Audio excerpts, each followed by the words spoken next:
Hello everyone, welcome to our next lesson, and we are working on in our Patterns in Algebra unit, talking today about unknown quantities and equations. Before we start, I want you to think about the word algebra for a minute. Some people are very scared by that word, but really you've been doing algebra all along whenever you've done math. This lesson today will show you how you've been using algebra and how we'll just take the next step in using algebra to solve equations. So in this lesson, we will write and solve easy addition and subtraction equations using models, and we will solve easy multiplication and division equations using the guess and check method and by writing the unknown by itself. So on this slide, they're telling us the number of counters in total is the same on both sides of the line, and they mean this dotted line here. So they want you to guess how many counters are in the bag. This square here represents the bag.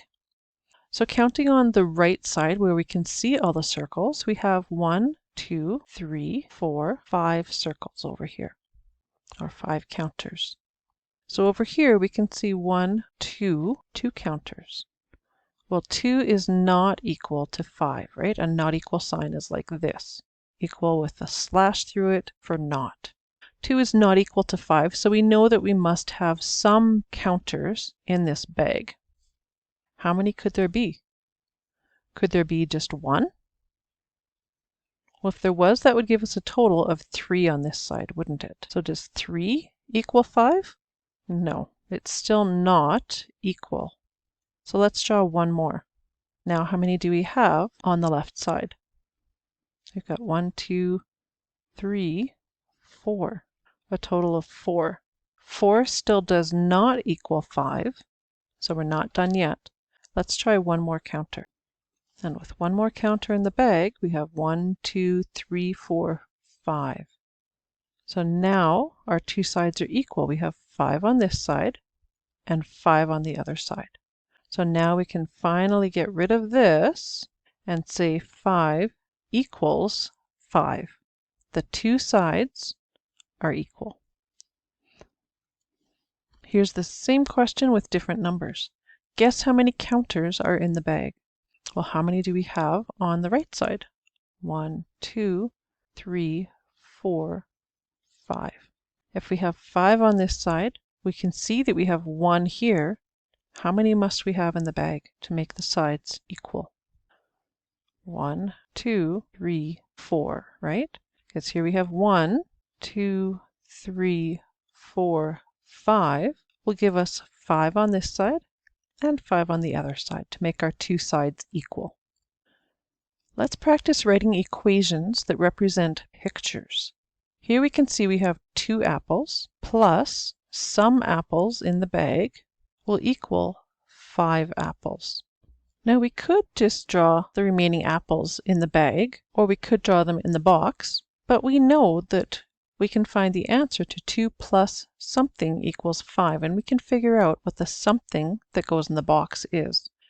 And by now, you should have been able to figure out that it's 3. So we don't always have to draw the objects in the bag or in the picture, but we can use numbers to represent the picture. For this one, let's make models with boxes and circles to solve the equation. So here it says that we have 7 on one side, 1, 2, 3, 4, 5, 6, 7, plus an unknown amount equals 11 on this side. So 1, 2, 3, 4, 5, 6, 7, 8, 9, 10, 11. So here's the model to show the equation that is at the top. How many more circles would we need to be in the box in order to solve the equation? And when we say solve the equation, we mean find the missing number. If we look here, we can match them up. 1, 2, 3, 4, 5, 6, 7 to these ones. 1, 2, 3, 4, 5, 6, 7. So we know that these ones would represent the same amount as what's in the box because we have the equal sign there. So then we need to have 1, 2, 3, 4 counters in the box. So 7 plus 4 equals 11. In this one, it's very similar. 1, 2, 3, 4, 5, 6, plus a box, or plus some we could say, equals 13. 1, 2, 3, 4, 5, 6, 7, 8, 9, 10, 11, 12, and 13. Here we have 6, and here we have 6. Then the number that goes in this box here must be these ones in the circle. So let's count how many we have here. 1, 2, 3, 4, 5, 6, and 7. So then we know 6 plus 7 equals 13. Now here we've got some problems to solve. And it tells us to draw models, write the equations using boxes and numbers, and solve the equations. So if we're going to draw a model, think about what kind of model we could draw. Remember, it doesn't have to be a perfectly exact representation of the things that are in the problem, as long as you can understand what the things mean. So for A, there are 10 trees in the garden. 3 of them are apple trees. Let's underline those. 10 trees. 3 are apple trees. All the rest are cherry trees. And we want to know how many cherry trees are in the garden. So we could start out with 10 on this side, because when we do an equation, it doesn't matter which side you start on. So let's start with this side. There's 5 in one row. 1, 2, 3, 4, 5 in another row gives us 10 on this side. So there's our 10 trees. And that equals, what should we use for apples? Can we use a letter A for apples? Let's do that. 3 are apples, and the rest are cherry trees. We don't know how much the rest are, so that's why we're putting the box there. We could also just say circles for the apples. It doesn't matter either way. So we know 10 equals 3 plus something. There's our equation that we need to solve. So we've done the model here, we've done the equation here, and now we need to solve it. So to solve it, we would say 10 equals 3 plus, and we know this already, because we learned our addition facts long ago, right? 3 plus 7. So there will be 7 cherry trees in the garden. And we can write that down here. In question B, Jane has 12 t-shirts. 3 of them are plain, and all the rest have designs. How many of Jane's t-shirts have designs? Okay, well, let's use triangles this time to represent her t-shirts. So on this side, we'll start with 12 again. There's 12 t-shirts. 3 of them are plain. We'll draw our 3 plain ones up here, plus an unknown number that have designs. There's our model. Our equation would be 12 equals 3 plus something. And to solve it, we know that 12 equals 3 plus 9. So how many of Jane's t-shirts have designs? It would be 9 t-shirts. Here's another one. Simon has a box of apples. He took 2 apples from the box. 4 were left. How many apples were in the box before he removed any? Well, let's think about how many apples were in the box at the beginning. Here's the 2 that he removed. Here's the 4 that remain in the box. How many did he start with? So under here it asks us, how could you write this equation using numbers? And that's what we're doing here, right? So we could write it as a box minus 2 equals 4. And then to solve this, we know if there were 4 left in the box and he took 2 out, there must have been 6 to start with, because 6 minus 2 equals 4. Another way to solve equations is by guessing and checking. And you don't want to do this often because it takes up a lot more time. But let's try it. 9 plus what number equals 28? What do you think it would be? Down here it suggests try the number 16. So let's see, 16 plus 9 will be how much? 9 plus 6 is 15, and 1 plus 1 is 2. So 16, if we put 16 in the box, we would get 25, not 28. Not quite enough. Then it suggests the number 15. Do you think 15 would be a good choice? Probably not, because we're already too low, right? We already know that this number needs to be bigger than 16. The question becomes, how much bigger do we need? What if we tried 17? 17 plus 9, 9 plus 7 is 16, 1 plus 1 is 2, that's only 26. Ah, look, we went up by one number from here to here, so our answer went up one number. How many more numbers do we need to go up?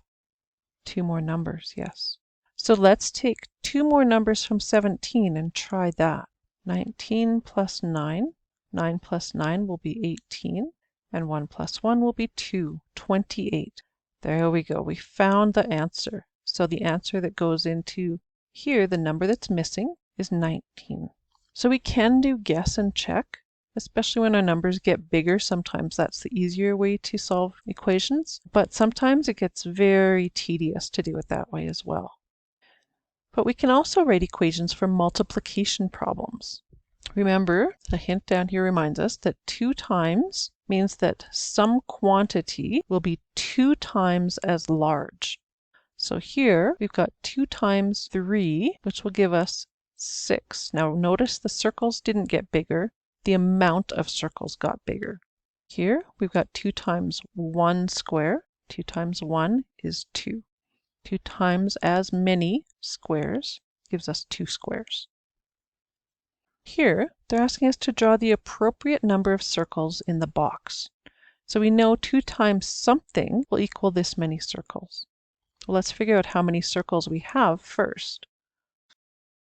And you may have already figured out how many circles we need to draw in the box. If we're drawing half of the circles, there will be 6 circles inside the box. Now it asks here at the bottom, how could you write this equation with numbers? So we could say 2 times something equals 12. And we know that the something will be 6. So 2 times 6 equals 12 is how we'd write it in numbers. So when we do this, when we're splitting these numbers, this is just the same thing as on the last slide. We have 12 circles here. So we know that we have 6 here. What mathematical operation are you performing when you split the circles into equal groups? Yes, we talked about that before. We spent quite a bit of time discussing division. So let's write the division equation. We can find out what number goes here in the box by doing 12 divided by 2 equals 6.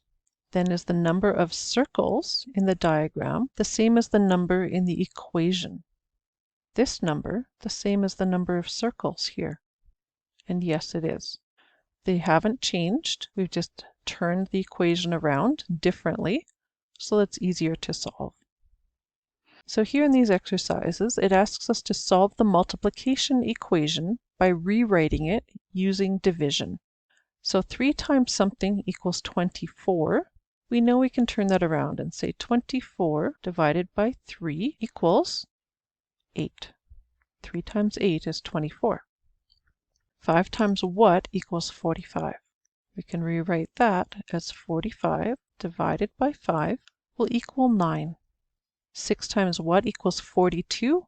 42 divided by 6 will equal 7.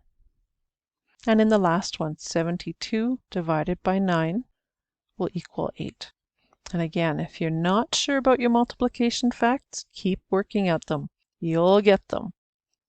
Look at these 2 questions. It asks, do these 2 equations, remember it has an equal sign, so it's an equation, do these 2 equations have the same answer? Explain your thinking. So by the answer, they mean this number in the box. And we've got 3 times something equals 27, and something times 3 equals 27. Pause and think about it for a minute. Well, we know that 3 times 9 equals 27, and 9 times 3 equals 27. And your hint down here says the box replaces a missing number, and the number is the same because the other numbers in the equation are the same. This is part of the fact family, right? And when we learn our fact families, then we learn that 3 times 9 is the exact same as 9 times 3. We still get the exact same answer. Here, it's asking us to solve the division equation by rewriting it using multiplication. So we know something divided by 4 will equal 10, and we can switch that around and say 10 times 4 equals something, and we know that that something will equal 40. In this one here, we can switch it around. 3 times 6 equals something, and that something will equal 18. Notice again, it says up here to solve the division equation, and that means when we say solve, it means find the answer, the number that goes in the box. Here we have something divided by 4 equals 8. Switch it around. 8 times 4 equals something, and we know that something will be 32. And the last one here, something divided by 5 equals 12. 12 times 5 equals something, and that something will be 60. All right, with that, you should be able to do pages 2 to 4 in your second math book. Notice at the top here it says book 5.2. So hopefully you have found that already and you know which book you're working in. And you can get those pages done. If you have questions, don't hesitate to contact me. I would love to help you out with it. Until next time.